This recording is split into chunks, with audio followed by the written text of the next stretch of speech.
Okay, hello everyone.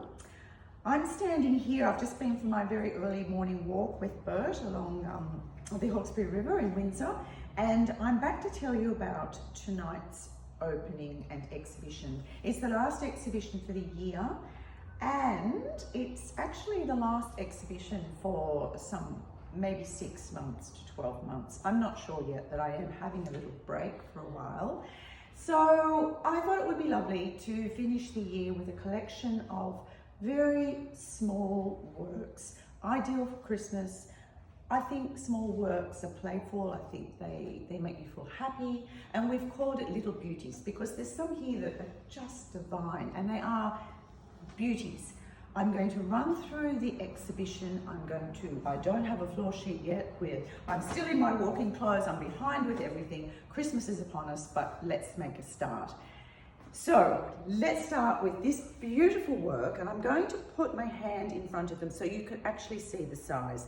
This is Anna Henderson's work, and I don't know how many photographs I've taken. It's very hard to show the texture. They have like a resin through them. They are simply divine. So Anna, look, there's 2 of them here. We usually sell quite quickly, so beautiful works. Rachel Hannon, we're all very familiar with her works. I've got 2 very small ones, 20 by 20, and a couple of larger ones. The top one is now sold. It's going to Italy. This 2 little pieces here by Kerry Leishman. I really love that sort of moody look that she gets in her paintings, and the clouds and the water. And these 2 are the sweetest little pieces. Tall, but you could probably stand them or hang them on the wall. These are just so sweet. These are Michelle Hebel's little etchings. They're done on like a clay board. Now these 2 little ones here are sold. They sold yesterday. I haven't put dots on anything yet. And the larger ones, still very small works, are all available. And they could stand up on a shelf, or they could hang on the wall. Steve Salo, you probably all know, he's one of my favourite artists. He's a Melbourne artist, normally painting quite large works, but we've got some smaller ones here. And again, these are really, really beautiful works, and very accomplished artist. Kate Barry won the Hawkesbury Art Prize last time round. She's doing very well with her abstract paintings, and we have dotted around this exhibition, we have 3 little 20 by 20s, and they are lovely as well. Whoops, tripping over the furniture. Jackie Futrell Gobert. This, I don't often see little landscapes, but as soon as I saw this pop up in her feed, I asked if I could have it for this exhibition because it's a little gem. Bert's barking at the cat, I think.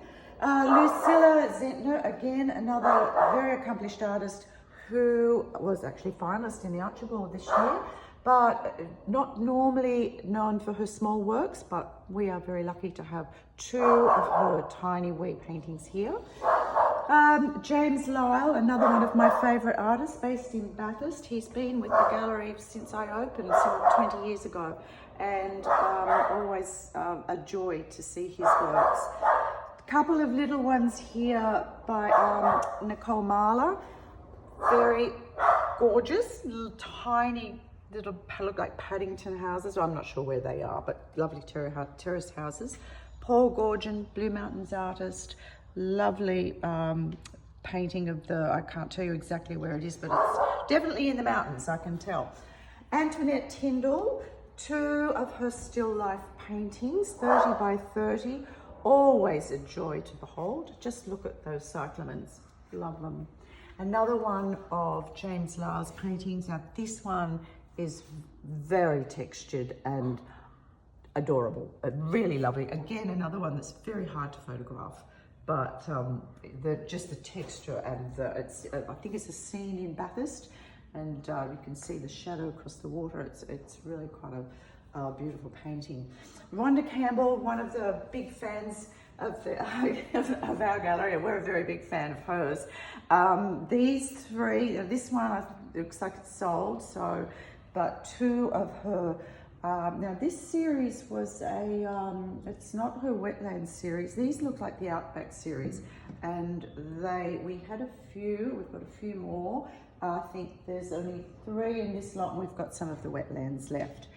Vita Pearson, always very popular here in the gallery. She's a Victorian printmaker.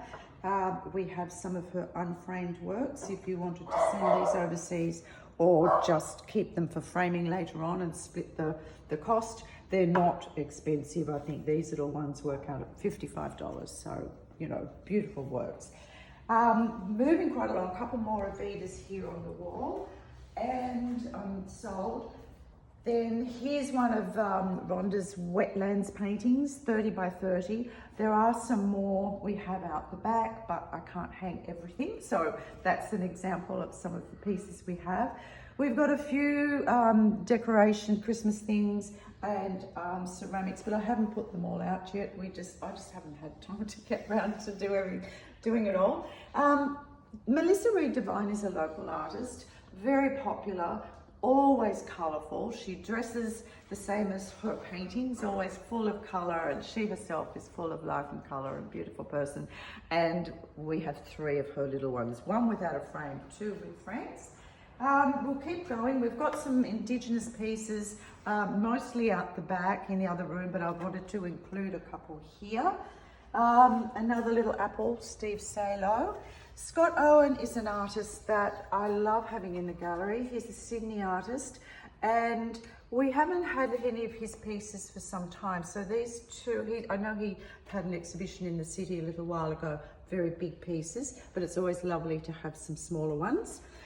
Judy Brownlee, Say No More. She's sort of like our sort of heritage artist of the Hawkesbury. This is one of the Hawkesbury lowlands. I think I was walking down along here this morning, and it's really a very beautiful painting of the Meldrum style. She's like a tonal painter, and where the colours sort of move in from one colour to the next. Another one of Kate Barry's. Lise Temple, she works down in the South Australian wine country. A lot of her paintings are based around that wine area. Very popular. This is the only little one I have at the moment. So thick with paint. I don't know whether George can get right in there and show how much paint is on these. It's they're very heavy because of the paint, nothing else. Another beautiful Blue Mountains landscape by Frances Feasey. I have to say, Frances was one of the residency winners of the Hawkesbury Art Prize a few years ago, and I think she discovered this place here, which is actually called End of the Earth, up at Currajong. It is an amazing, amazing landscape, and what she's done, you know, painting-wise since then is just miraculous, and I just adore them. Here's another one here, and another one here. Another little one by Judy Brownlee. Now, this is another Victorian artist, Jane Frances Tannock, and I've had her paintings here for a few years now. Always just divine, just paintings I can just look at forever and never ever tire of the subtleness of the colours and that blending of the tonal blends in her works. Most of the ones that I've had here have been interiors and table settings with flowers. This is another Paul Gorgon. We looked at one of his on the other side of the room. Another one, I've only got one of Matilda Michelle, beautiful painting.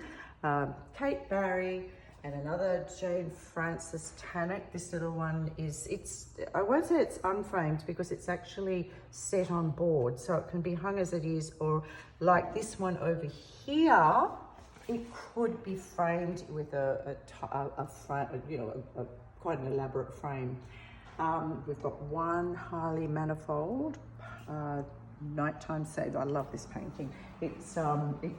It sits beautifully on a black wall, a white wall, stone wall. Love his work. And to finish off, the last one, another Anna Henderson. Now, if you can get in here, I really think I should keep this one for myself. I love it, but I won't. I've got a wall full of paint. I've got a house full of paintings. Love this piece. So everything will be on the website in the next hour or two. I've got to get onto our the girl that does the website for me. She may be out walking too. It's going to be very hot today. We've heard that it possibly will be in the 40s here in the Hawkesbury, which is never pleasant. The air conditioning will keep the gallery cool. Whether or not people come tonight for our final opening is very hard to say, because it will be hot, and I totally understand if you don't. But I'll put a few posts out and let you know what I propose doing. We will open the gallery again, but won't be until later next year. And we might open with a very different way of doing things, but it certainly won't be the current model. So have a wonderful Christmas, everyone. Enjoy this exhibition. Contact me if you'd like something, and I'll keep working for now. Bye.